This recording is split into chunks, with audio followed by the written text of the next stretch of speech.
क्या आपने कभी सोचा कि हमारी मिल्की वे गैलेक्सी कितनी बड़ी है?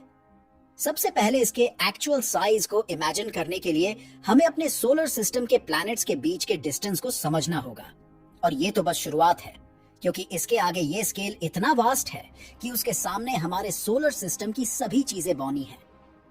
यहाँ आप खुद को एक एटम से भी छोटा फील करेंगे। तो ऐसी और इंटरेस्टिंग वीडियोस के लिए वीडियो को लाइक शेयर करके चैनल को सब्सक्राइब कर लें। तो चलिए हमारे साथ अनंत अंतरिक्ष के इस नए सफर पर। हमारा सबसे पहला स्टॉप है हमारे सबसे पास का ऑब्जेक्ट, मून, जो अर्थ से 3,84,400 किलोमीटर दूर है।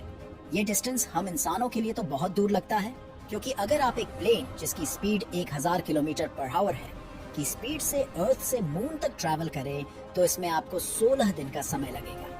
लेकिन कॉस्मिक स्केल में देखा जाए तो ये बहुत छोटा डिस्टेंस है, और कम्युनिकेशन के टर्म में देखा जाए तो लाइट स्पीड, जो अब तक की सबसे हाईएस्ट स्पीड है, उससे भी ये डिस्टेंस कवर करने में 1.28 सेकंड्स लगते हैं, और मून से अर्थ में कम्युनिकेशन करने में 2.5 सेकंड्स का डिले होता है। ये डिले और बढ़ जाता है जब हम और डिस्टेंस ट्रैवल करते हैं, जैसे प्लैनेट मार्स। अर्थ और मार्स के बीच का सबसे क्लोजेस्ट डिस्टेंस है 5,60,00,000 किलोमीटर। अब अगर वो प्लेन अर्थ से मार्स के लिए उड़ान भरे तो उसे इस डिस्टेंस को तय करने में 6.2 ईयर का समय लगेगा, और लाइट को ये डिस्टेंस तय करने में 3 मिनट्स का समय लगता है, और अर्थ से मार्स में कम्युनिकेशन करने में 6 मिनट्स का डिले होता है। और स्पेस मिशंस में ये कम्युनिकेशन डिले गड़बड़ी कर सकता है।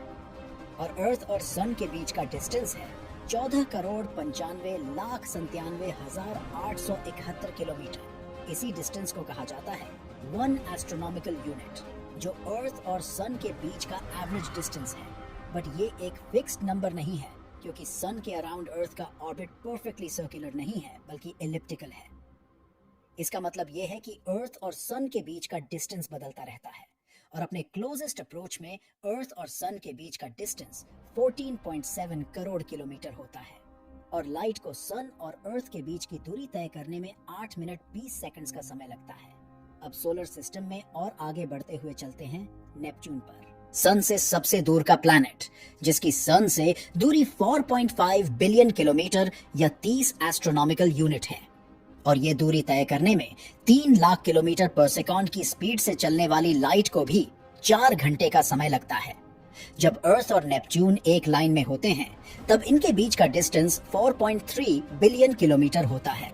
तो आप इमेजिन करो कि आप एक प्लेन में बैठकर, जिसकी स्पीड 1000 किलोमीटर पर आवर है, अर्थ से नेपच्यून की यात्रा में निकलते हो, तो आपको नेपच्यून पर पहुंचने में 490 साल लगेंगे।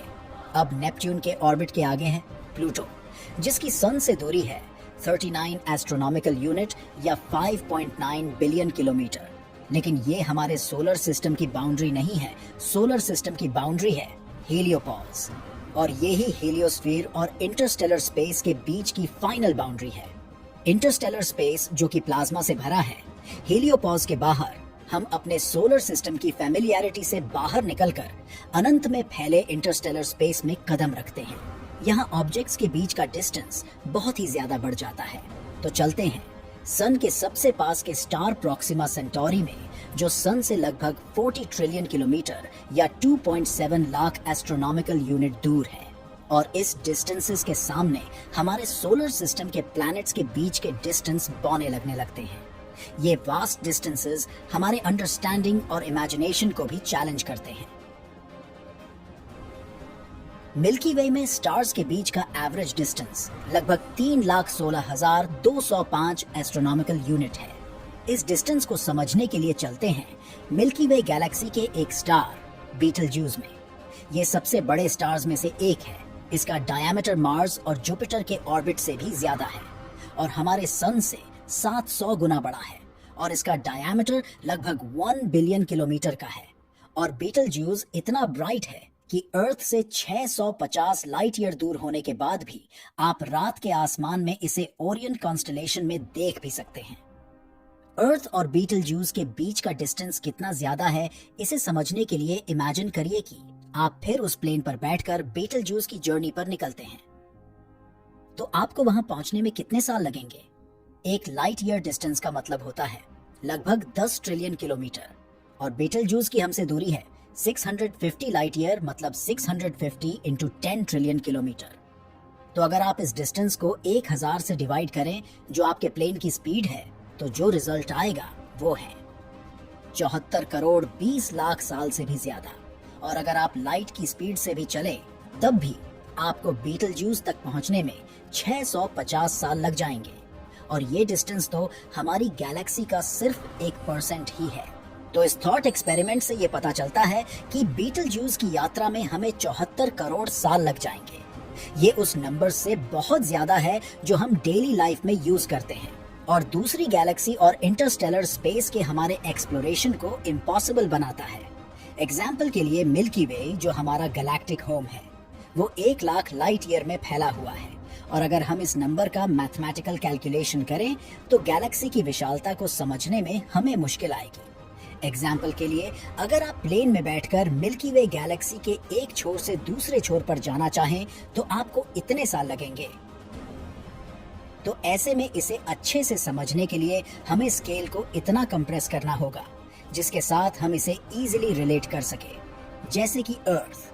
तो अगर हम मिल्की वे गैलेक्सी, जो 1 लाख लाइट ईयर में फैली हुई है, को कंप्रेस करके अर्थ के बराबर कर दें, तो हमें गैलेक्सी को 74 ट्रिलियन गुना छोटा करना पड़ेगा। इस स्केल में हमारा सन, जिसका डायमीटर 1.4 मिलियन किलोमीटर है, वो एक ह्यूमन हेयर, जिसका डायमीटर 18.7 माइक्रोमीटर होता है, उससे से भी ज्यादा श्रिंक हो जाएगा। तो इस मिनिएचर मिल्की वे में, जिसका डायमीटर अब अर्थ के बराबर है, यहाँ प्रॉक्सिमा सेंटोरी, जो हमारे सबसे पास का स्टार है, वो हमारे सन से आधा किलोमीटर दूर होगा। और बीटलजूस, जो सबसे बड़े स्टार्स में से एक है, जिसे हम अर्थ से बिना टेलीस्कोप के भी देख सकते हैं, वो इस मिनिएचर गैलेक्सी में 82.82 किलोमीटर दूर होगा। एक छोर से दूसरे छोर तक 1 लाख लाइट ईयर में फैली हमारी गैलेक्सी मिल्की वे हमारे लिए चैलेंज है। क्या हम कभी अपनी गैलेक्सी के बाहर जा पाएंगे? लास्ट टाइम जब लाइट ने हमारी गैलेक्सी को क्रॉस किया था, तब हमारे पूर्वज आदिमानव इन कॉस्मिक स्ट्रक्चर से अनअवेयर धरती पर घूम रहे थे। और ये मिल्की वे तो अंतरिक्ष में एक एवरेज साइज की एक गैलेक्सी है।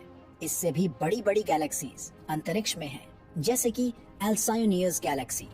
ये गैलेक्सी 1.63 करोड़ लाइट ईयर में फैली हुई है, और वैज्ञानिकों के अनुसार अंतरिक्ष में 2 ट्रिलियन गैलेक्सीज हैं। इससे आप अंदाजा लगा सकते हैं कि अंतरिक्ष कितना बड़ा होगा। तो आपको क्या लगता है, क्या हम कभी अपनी गैलेक्सी के बाहर जाकर दूसरी गैलेक्सीज को एक्सप्लोर कर पाएंगे? कमेंट करके बताएं। अगर इस वीडियो से आपको कुछ नया सीखने को मिला, तो वीडियो को लाइक शेयर करना न भूलें, और ऐसी ही और इंटरेस्टिंग वीडियोस के लिए चैनल को सब्सक्राइब कर लें। तो मिलते हैं ऐसी मजेदार और इंटरेस्टिंग अगली वीडियो में।